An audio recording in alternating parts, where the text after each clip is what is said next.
Friends welcome back to my channel. கல்யாணம் ஆகிறது ஒரு பெரிய தொந்தரவு நினச்சிட்டு இருக்க மக்கள். என்னன்னா நம்ம கல்யாண டைமில் உட்டார் உறவினர்கள் சொந்த பந்தங்கள் பக்கத்தில் இருக்கிறவங்க ஃப்ரெண்ட்ஸ் ரிலேட்டிவ்ஸ் எல்லாரையும் கூப்பிட்டு நம்ம கல்யாணம் ஜாம்ஜியமாக கல்யாணம் பண்ணுறது, அவங்க கொடுக்குற கிஃப்டெல்லாம் வாங்கி சந்தோஷமாக பாக்கெட்டில் போடுறது அந்த மாதிரி தான் போயிட்டே இருக்கும்.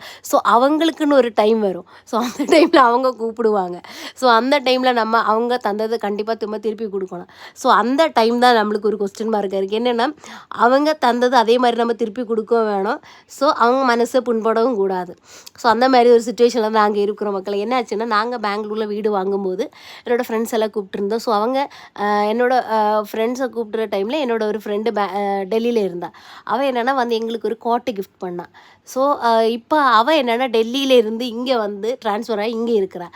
பெங்களூரை வந்துட்டாங்க. ஸோ அவங்க வந்து இங்கே புதுசாக அப்பார்ட்மெண்ட் வாங்கியிருக்காங்க. ஸோ அவங்க இன்டீரியர் ஒர்க்கெல்லாம் பண்ணிகிட்ருக்காங்க.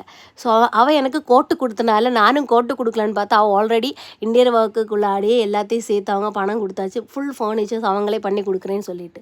ஸோ இப்போ நான் என்ன வாங்கி கொடுப்பேன், அவள் என்ன சொல்ல, வீட்டில் எல்லாமே இருக்குடி, என்ன நீ வாங்க போகிறேன்னு. நம்மளுக்கு கொடுத்து நம்ம திருப்பி கொடுத்து தானே ஆகணும். ஸோ அதனால் அவளுக்கு வெசல்ஸ், அதாவது கிச்சன் வெசல்ஸ் எல்லாம் ரொம்ப பிடிக்கும். ஸோ அதனால் நாங்கள் என்ன பண்ணோன்னா, இன்றைக்கி ஹோம் சென்டருக்கு போயிருந்தோம். சோனி சிக்னலில் ஒயசஸ்ன்னு சொல்லக்கூடிய இடத்துல தான் போயிருந்தோம்.